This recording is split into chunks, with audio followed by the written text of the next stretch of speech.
continue. So just look down again. And we're in verse 17, and we'll continue the reading. So Isaac departed from there and encamped in the valley of Gerar and settled there.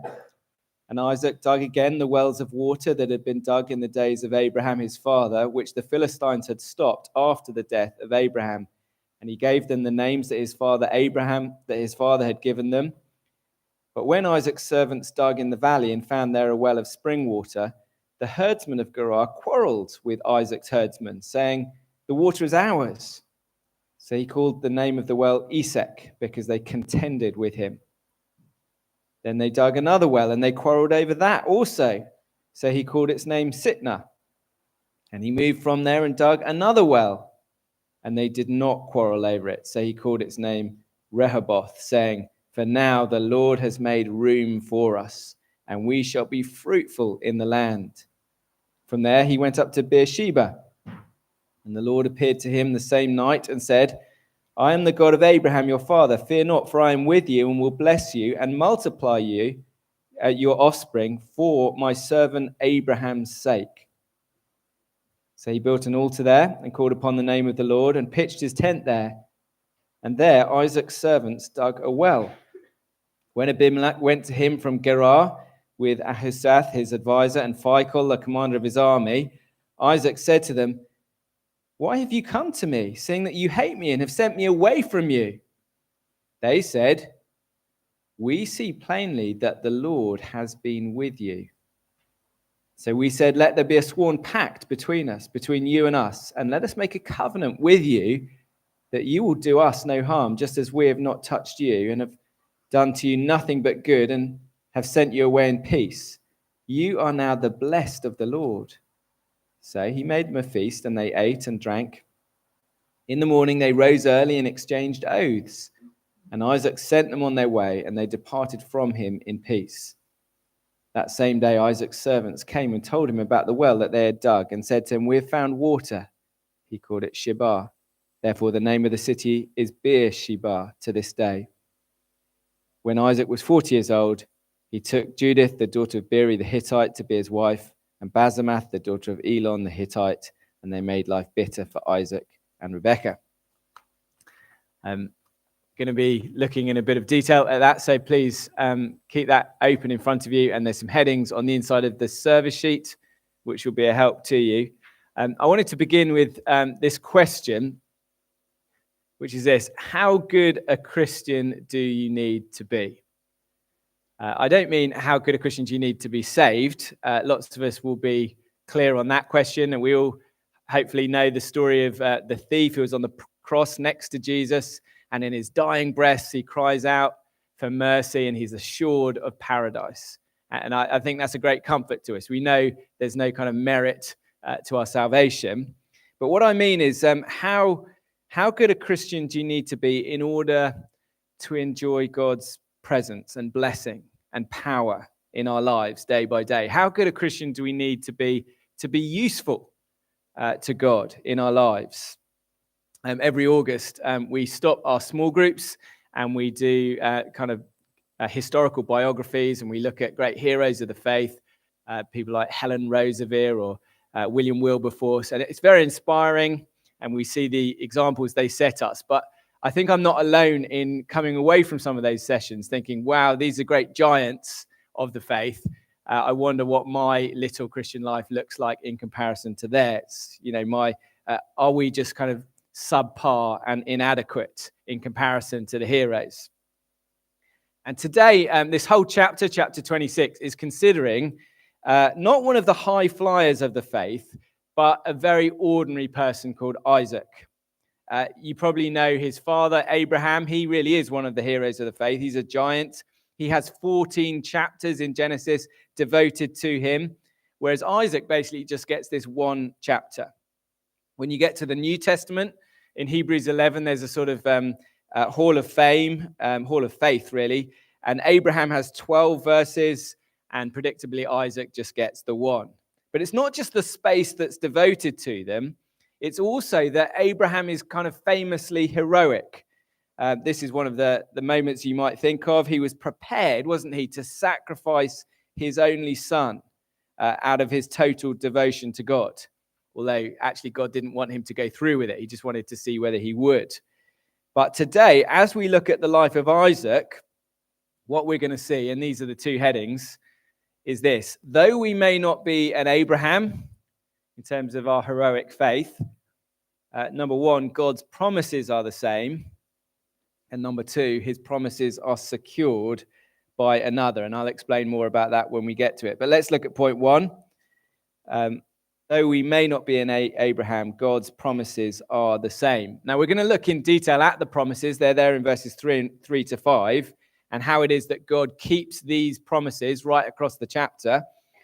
But before that, I want us to do a kind of 30,000 feet flyover and do an overview of the chapter.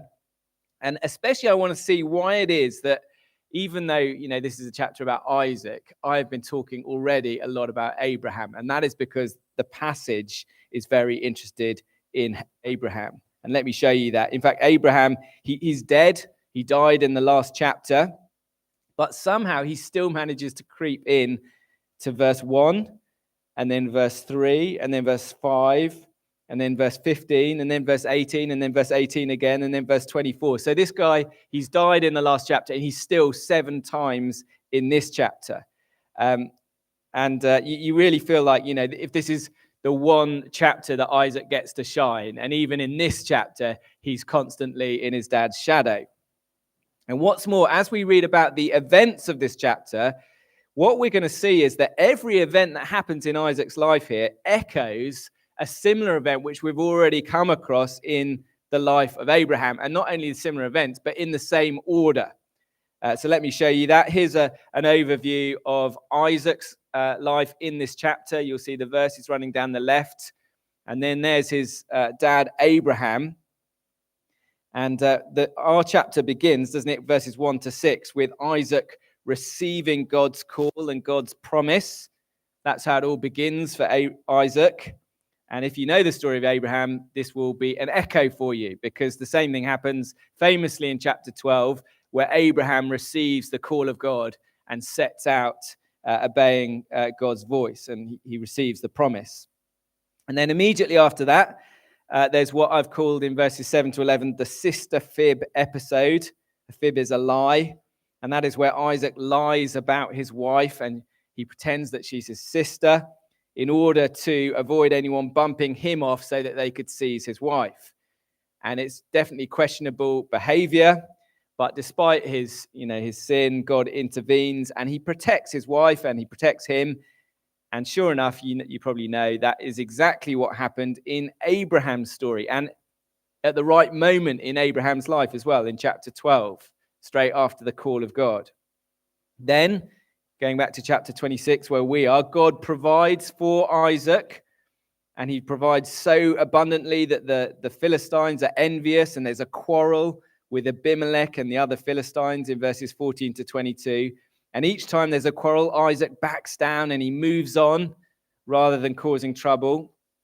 And sure enough, that's exactly what happened next with Abraham. Chapter 13, God had provided for Abraham so abundantly that Abraham's herdsmen started quarreling with Lot's herdsmen. There wasn't enough space.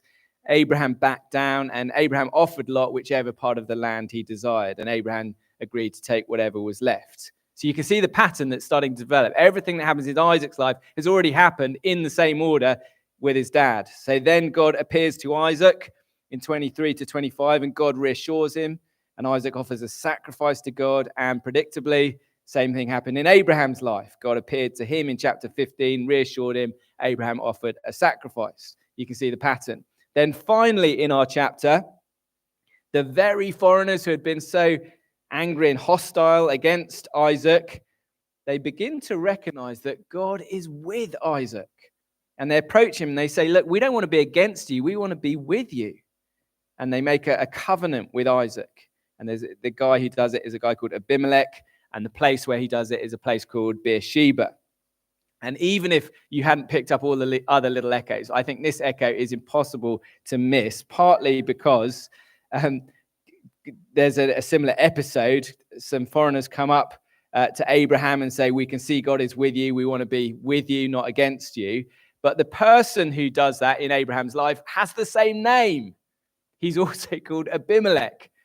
He could have been Abimelech the first, and this one's Abimelech the second. We don't know, but we know they have the same name. And in case we missed it, it all happens in an identical place, Beersheba. So we're not to miss the echoes. What's happening here, it's as if the whole of Abraham's life, which is across 14 chapters, here is being concertina down, just into one chapter in Isaac's life. And once we discover this fact, the message of this chapter seems to be this. It seems to be telling us you don't have to have the heroism of Abraham to enjoy the blessings of Abraham. That's what we're going to be thinking about. It makes sense, doesn't it? Right from, when Abraham got called, it wasn't really about him. He wasn't the special one, and God saw something amazing in him. It was always about God. And specifically, it was about God's faithfulness to his promise. And that means that you may not have to be an Abraham, therefore, to enjoy the promises of God. God's promises are still the same. Okay, so we've seen a 30,000 feet, flyover overview of the chapter. Now we're going to get into a few more of the details, and specifically the promises. And the first of the promises, I think, is perhaps the most wonderful of them, and it's the promise of God's presence. So look at verse 3. God said to Isaac in verse 3, "Sojourn in this land, and I will be with you, and I will bless you." It's actually the first time in the whole Bible that we get a promise of God being with his people.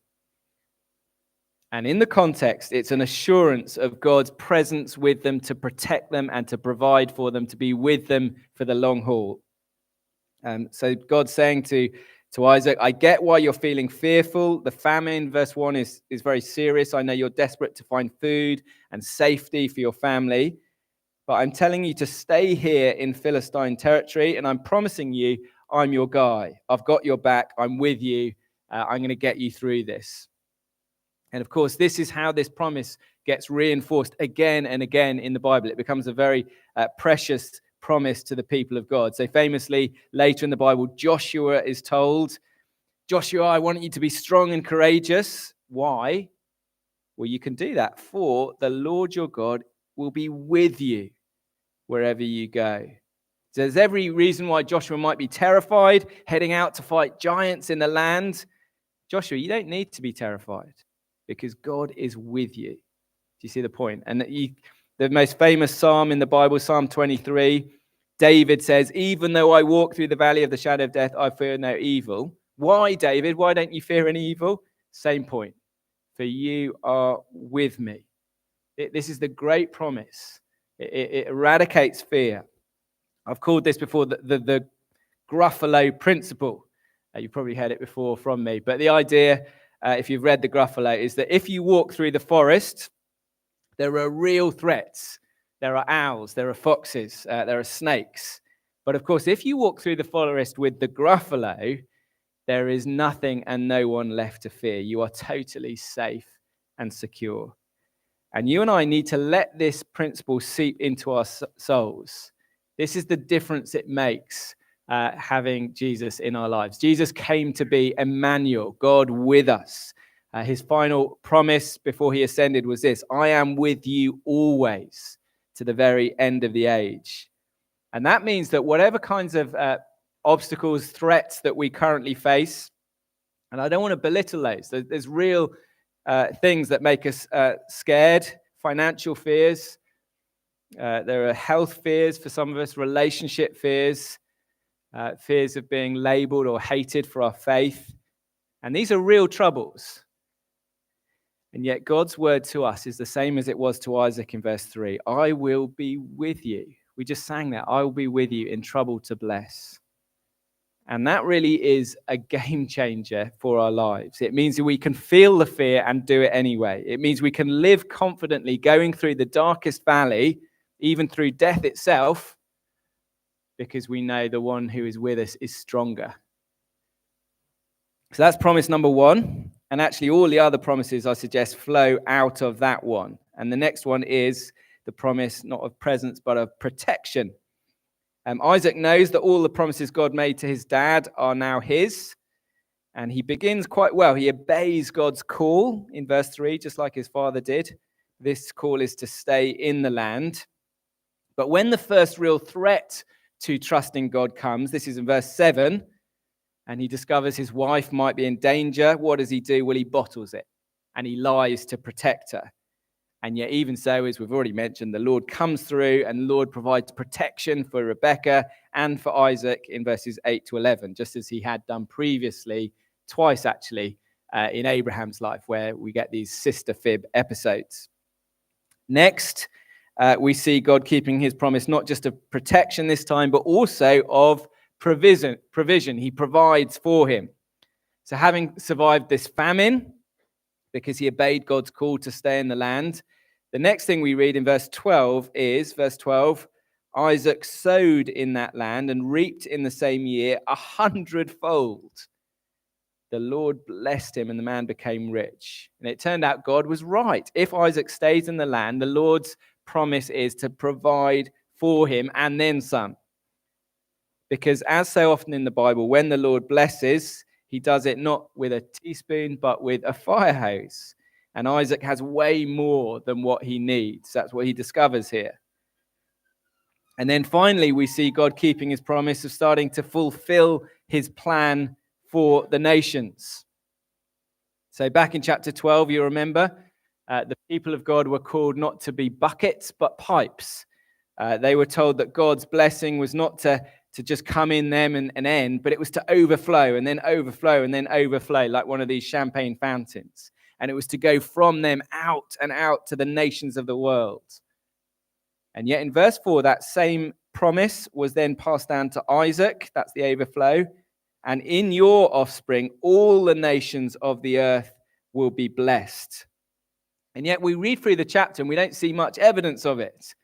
The Philistines are just being grumpy and hostile. They actually expel Isaac from the land in verse 16. They argue over his wells in 17 to 22. And then gradually things soften. And in verse 28, we see something wonderful. Look at verse 28. They said, "We see plainly that the Lord has been with you." And that lands on our ears, doesn't it? Because we've heard this promise at the beginning of the chapter in verse 3, "I will be with you." And so they ask Isaac if they can join in and be in covenant with the people of God and fellowship together in verse 30. Now, this is just a little hint. You know, if you know the Bible, it's going to get bigger and bigger. And we're going to get to the book of Acts, and we're going to see, the nations coming in their droves into the people of God. And we're not in Acts, and that is a long way off. A lot of pages are going to turn before that. But even here in Genesis 26, there's a little hint that points us in that direction. Through Isaac, God is starting ever so slowly to fulfill this plan of blessing overflowing to the nations of the world. I love that it's happening here with Isaac. You see, Isaac is not an Abraham. Isaac is not a Billy Graham. If you use any definition of a hero of the faith, I don't think Isaac would fit in it. And yet it doesn't seem to matter, because what has he got? He's got God's promises. He's got God with him. And therefore, over time, and obviously it is a long chapter, he's taken decades of backchat and hostility. But over time, we discover the non-Christians around him have noticed something different. And they've started to put the pieces together and work out what the difference is. Verse 28, "We see plainly that the Lord has been with you." And so this time, rather than saying get lost, which is what they did earlier in the chapter, this time they want in on it. And they say, "We want to join you." And I think this should be a real comfort to us, especially if, like me, you often feel like an unspectacular kind of Christian. Actually, I remember my wife, Josie, at one of her previous schools, she's a teacher, and she'd just arrived at the school. She was getting a very hard time from the head teacher because of her faith. And another member of staff came up to her who she didn't know and said, "Why is it that he's got it in for you just because you're a Christian? And why is it that you're not doing something and pushing back properly?" And what was striking to Josie was was that this person even knew that she was a Christian. I think Josie at that stage had only told 2 other colleagues that she was a Christian. But what she discovered was everyone in the staff room knew, and everyone was watching her, and they were observing, and they were very interested. This faith person, is it real? Is it credible? What difference is it going to make in her life? And all eyes were on her. And that is true, actually, of all of us if we're known as Christians in our workplace or where we're studying. Not many of us will be Billy Grahams, probably none of us. But all of us get to be lights in a dark world. All of us get to have God in our lives, and people get to look on and see, does it make any difference? And as we do that, people really are watching. They're fascinated. Does it make any difference? Is it credible? And hopefully, eventually, like in verse 28, they get intrigued. What is it that makes this person different? Why does she have this peace about her? Why does he have this kind of groundedness in his life that no one else has? Why does he rejoice when everything about him is crumbling? It's so weird. If you've listened to a lot of Christian testimonies, people giving their story of how they came to faith, they don't normally major on some amazing, sparkling evangelist and a gospel presentation that knocked them out of the park. That sometimes features at the end of the story, but the testimony usually goes like this. I was minding my own business. I was, in this situation, and I noticed this new person who was a bit different from everyone else, a bit weird, but it was kind of good weird. And I started to look in and see what it was that they had that I didn't, and then I got hooked. And maybe that's been your story, and it's the story that gets multiplied again and again. People just watching ordinary Christians, they notice something about them, and they want in on it. That's what happens here with Isaac. And I think this is a wonderful comfort to us. This is how God works in his world. This is how this strategy has been working for thousands of years, and it's very effective. And this strategy, this chapter isn't just a comfort if you're wondering, how good a Christian do I need to be to get used by God? But it's also a comfort for people like me who get very worried about the future of the church. I may be the only one who thinks like this, but I look out at the Western church, I think about our particular cultural moment, and I think, my heroes like Tim Keller, he's dead now, and Don Carson, another of my heroes, he's out of action, he's too old, and who is going to help us navigate through this cultural moment? And then I look at our denomination, and I think, wouldn't it be great if we had a John Stott-like leader, who can unite the different factions in the church and show us the way forward, but John Stott's dead. Or I look at the youth in the church, and I think, I see my own daughters, and I think that the school experience, the pressure that they are under, and the difficulty it is being a Christian there is unlike anything I had to experience. And I wonder what is going to happen in this next generation. And the comfort of this chapter is, yes, Abraham may be gone. Abraham died in the last chapter, 25 verse 8. But it was never really about Abraham, was it? It was never really about Stott or Keller or any of these guys. It was always about God. And it was about God's promises. And wonderfully, God has not changed one tiny bit, and his promises are never going to change. And since God is just as good and as wise and as powerful and as determined to bless his world as he always was, actually nothing's changed. And we can rest and trust him and relax in that. Before we close, there's one other wonderful thing I want us to notice in this chapter. And this is point 2. Not only are God's promises the same from generation to generation, but point 2, God's promises are secured by another, by someone else. And actually, we jumped over this before, but this is referred to a few times in the chapter. Look at the end of verse 4. Isaac gets told this: in your offspring, all the nations of the earth shall be blessed. Okay, what's the basis for this promise? How do we know it's going to happen? Look at verse 5. Because. Okay, because what? Because Abraham obeyed my voice and kept my charge, my commandments, my statutes, and my laws. So do you see the point? It's a secure promise. The blessings to Isaac are definitely going to happen because of the obedience of Abraham. And the reference to the oath in verse 3, the oath that I swore to Abraham, is meant to point us back to this episode in chapter 22, the famous Mount Moriah episode. If you know that chapter, famously, God tests Abraham, it says, and the test, and it's unique in the Bible, we don't find it coming up again, it's never to be repeated, thankfully, was that Abraham was called to offer his son Isaac. And we know God didn't want him actually to sacrifice him. He interrupted him before the knife fell. But God is delighted at Abraham's willingness to do it. And so he declares afterwards, and this is up on the screens, by myself I have sworn, chapter 22, verse 15, declares the Lord. So there's the oath. I've sworn, because you have done this and have not withheld your son, your only son, I will surely bless you, and I will surely multiply your offspring as the stars of heaven and as the sand that's on the seashore, and your offspring shall possess the gate of his enemies, and in your offspring shall all the nations of the earth be blessed. God's global plan is going to go ahead. Why? Final phrase, because you, Abraham, have obeyed my voice. And actually, from this moment on in the Bible, this oath that God makes in chapter 22 becomes the source, the basis of Israel's security, just like it is in our chapter 26, verse 5. Because of Abraham, Isaac can rest assured.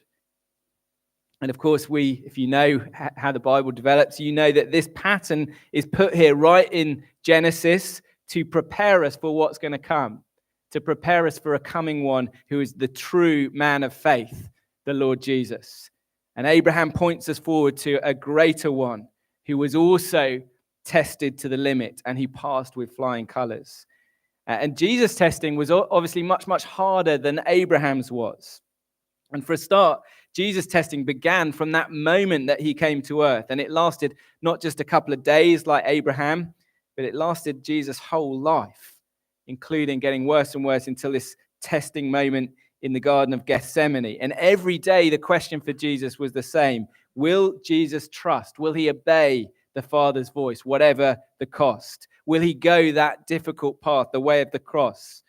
And wonderfully, day by day, Jesus passed. In fact, he knocked it out of the park, and he passed with flying colors.